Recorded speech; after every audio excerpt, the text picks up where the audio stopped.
Okay students, अब समझते हैं कि मैक्सवेल्स इक्वेशन किसे कहते हैं। तो यही जो इलेक्ट्रोडायनेमिक्स के लॉज थे, इनको मैक्सवेल को सम्मान देने के लिए, ऑनर देने के लिए मैक्सवेल्स इक्वेशंस भी कहते हैं। ठीक है, देखिए integration E dot D S is equal to 1/ε0 rho D. ये वॉल्यूम है, ये सरफेस है। दिस इज गॉस लॉ और ये फर्स्ट इक्वेशन भी है। Okay, integration B dot D S is equal to 0। This is also Gauss law और ये सेकेंड इक्वेशन है। This is Gauss law of electrostatics, Gauss law in magnetism. फिर the third one is integration E dot D L. Integration E dot D L is equal to minus D by D T of integration B dot D S. ये loop है, एक closed और ये open surface है। ठीक है, this is third equation. It is also Faraday's law, मैं already लिख चुका हूं। And the fourth one is integration B dot D L is equal to mu naught I plus I D, displacement current, which is epsilon naught into D by D T, basically del by del T, del by del T of integration E dot D S. यहां पे भी del by del T. Del by del T का मतलब है कि हमें exclusively time के respect में डिफरेंशिएट करना है और कुछ नहीं देखना। This is modified Ampere circuital law. Okay students, अब इनकी डिफरेंशियल फॉर्म्स। तो डिफरेंशियल फॉर्म में dot E is equal to rho, dot B is equal to 0 and this is, देखिएगा, del cross E is equal to minus del B by del T and this is del cross B is equal to mu naught J plus epsilon naught into del E by del T. Okay, तो वैसे तो बच्चों ये total मिला के 8 equation है। एक ये है, एक ये है, 3 ये हैं, 3 ये हैं। 3 इसलिए क्योंकि एक इलेक्ट्रिक एक्स एक्सिस के लॉन्ग होगी, एक वाई के लॉन्ग होगी, एक जेड के लॉन्ग होगी। तो लेकिन आप एनसीईआरटी में 4 ही माना जाता है, पर इफेक्टिवली ये टोटल 8 है, क्योंकि ये तो स्केलर फॉर्म है, तो एक ही है, ये भी एक है, ये 3 है, ये 3 है। तो वैसे तो ये 8 है, बट हम इनको 4 ही बोलेंगे, 1 2 3 4। ओके, अब मैं जानना चाहता हूं कि यही इक्वेशंस वैक्यूम में कैसी बन जाएंगी, इन वैक्यूम। तो इन वैक्यूम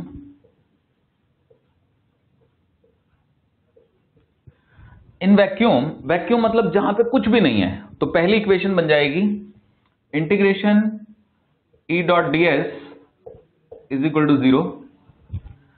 दूसरी इक्वेशन बन जाएगी integration B dot D S is equal to 0। तीसरी इक्वेशन बन जाएगी, तीसरी एक्चुअली वैसी रहेगी जैसे है, E dot D L is equal to minus del by del T of integration B dot D S. ये सरफेस, ये लूप। चौथी इक्वेशन में, क्योंकि जब हम वैक्यूम में जाएंगे तो करंट नहीं होगी वैक्यूम में कोई, क्योंकि वहां पे कोई सोर्स नहीं है, चार्ज नहीं है, कुछ नहीं है। हाँ, इलेक्ट्रिक फील्ड हो सकता है वैक्यूम में। तो वैक्यूम में ये इक्वेशन बन जाएगी integration B dot D L is equal to mu naught epsilon naught del by del T of integration E dot D S. अब देखिए आप सिमेट्री नेचर की।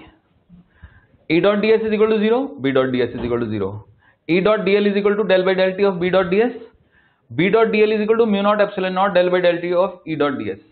अगर म्यू नॉट एप्सिलॉन नॉट ना होते तो परफेक्ट सिमेट्री थी, बस एक माइनस है यहां पे। ओके, अब mu naught epsilon not constant है, तो हम अपना सिस्टम ऑफ यूनिट बदल सकते हैं। हम कोई ऐसा सिस्टम ऑफ यूनिट ले सकते हैं जिसमें म्यू नॉट और एप्सिलॉन नॉट का प्रोडक्ट 1 हो।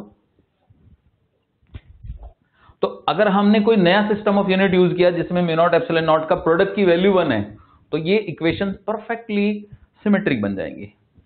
अब इन्हीं की differential form in vacuum, differential form क्या बनेगी? तो देखिए, del dot E is equal to 0, del dot B is equal to 0, ठीक है। और ये जो बनेगी हमारी del cross E,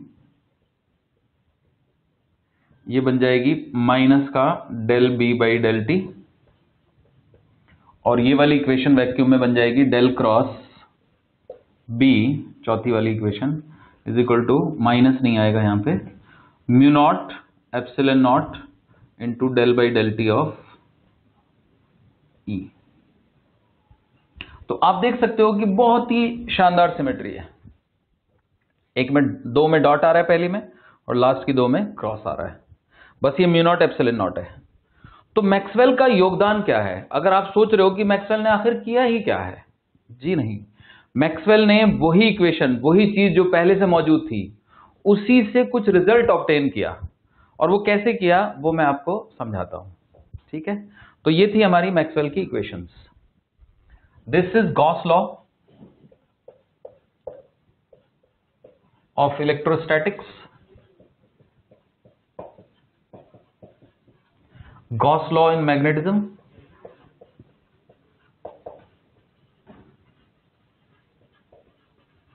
this is Faraday's law, and this is modified ampere circuital law. इसको मैक्सवेल एम्पियर सर्क्यूटल लॉ भी कहते हैं, मॉडिफाइड एम्पियर सर्क्यूटल लॉ।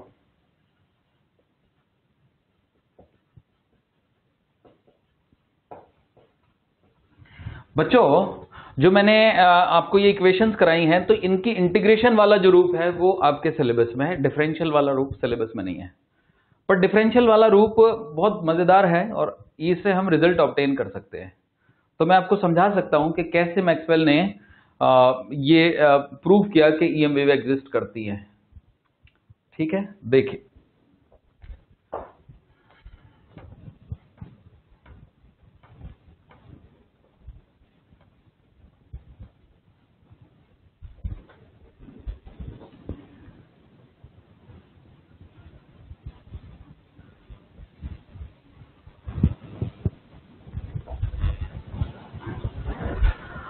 मैंने आपको वेव्स में एक टॉपिक पढ़ाया था कि वेव में हमेशा जो इक्वेशन होगी, वेव की इक्वेशन है ना, वेव फंक्शन, वेव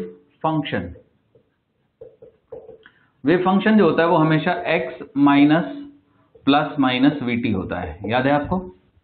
और मैंने आपसे कहा था कि जो del Y by del T या del two Y by del T square होता है वो V square times del two Y by del X square होता है।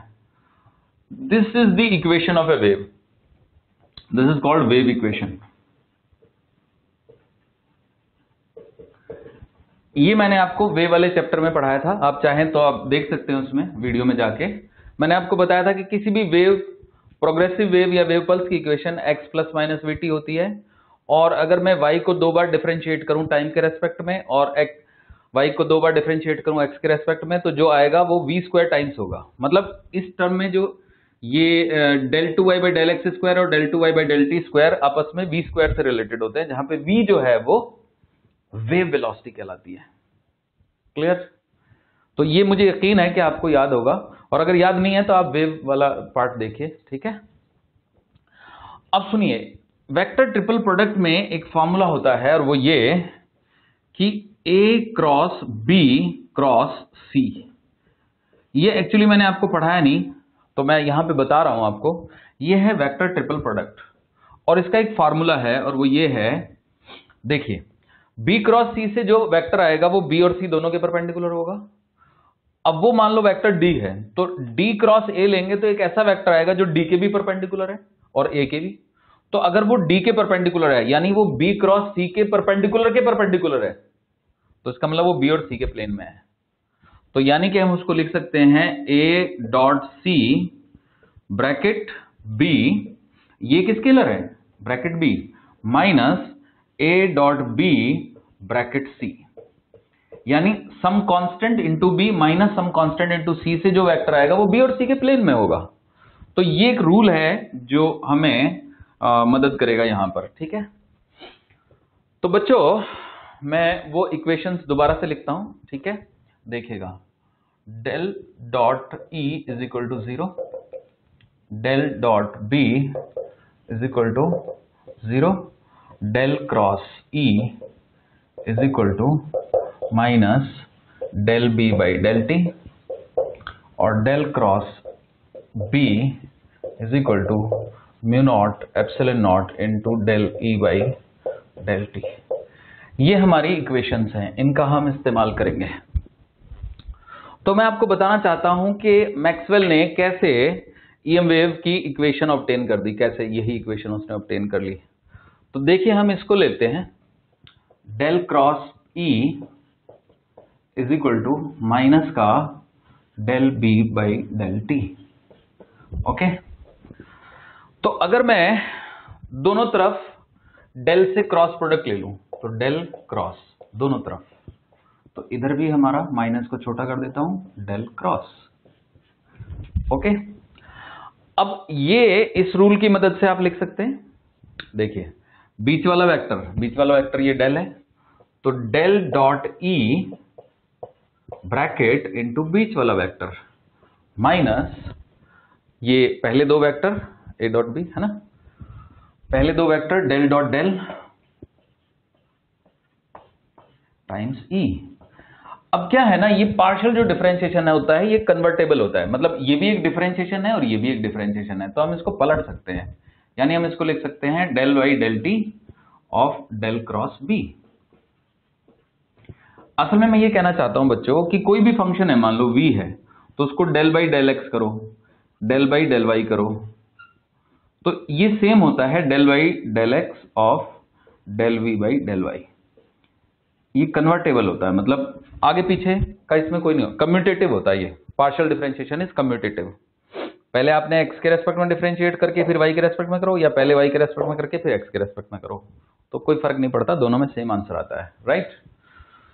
तो इसी वजह से मैंने इसको ऐसे लिख दिया, ये हमारा t के रेस्पेक्ट में हो रहा था, फिर हमने इसको x के स्पेस के रेस्पेक्ट में करना था, तो हमने पहले स्पेस के रेस्पेक्ट में कर दिया, बाद में टाइम के रेस्पेक्ट में कर देंगे।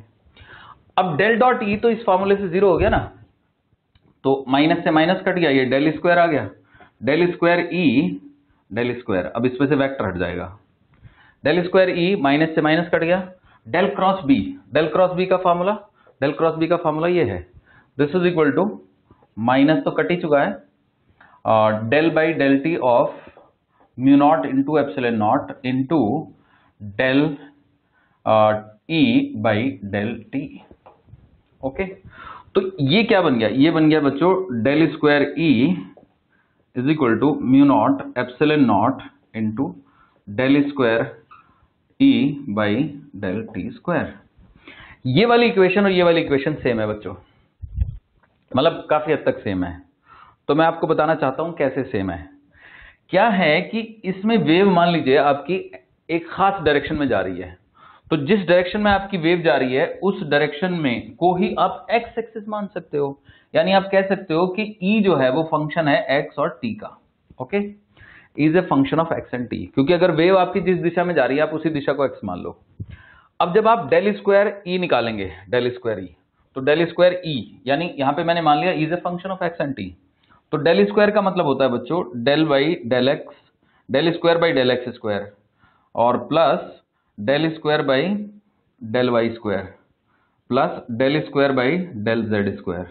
तो ये जब आप y के रेस्पेक्ट में किसी ऐसे चीज को डिफरेंशिएट करेंगे जो कि आपका क्या कहते हैं y का फंक्शन ही नहीं है, तो 0 आ जाएगा। तो ये फाइनली सॉल्व होके del 2e by del X square आएगा। कुछ समझे बच्चों? तो ये डेल स्क्वायर ई जो है वो सॉल्व होके ये आएगा। तो अब क्या इक्वेशन बनी बच्चों? इक्वेशन बनी del square E by del X square is equal to mu naught epsilon naught into del two E by del T square. अब मुझे तो डेल टू टी वाला चाहिए था ना, तो मैं इसको ऐसे लिख देता हूं पलट के, del two E by del T square is equal to 1 by mu naught epsilon naught into del two E by del X square. अब ये जो टर्म हुई ये वी स्क्वायर टर्म हो गई ना बच्चों। अब मैं वी स्क्वायर ना लिख के सी स्क्वायर लिख देता हूं, so let me call it C square. तो अगर सी स्क्वायर लिखा मैंने, क्योंकि सी और वी एक ही बात है, C is the speed of light, V is the velocity of light, मतलब वेलोसिटी ऑफ अ वेव। तो जो मेरे पास सी स्क्वायर का फॉर्मूला आया वो आया 1 by mu naught epsilon not, यानी जो मेरे पास सी का फॉर्मूला आया वो आया under root mu naught epsilon not.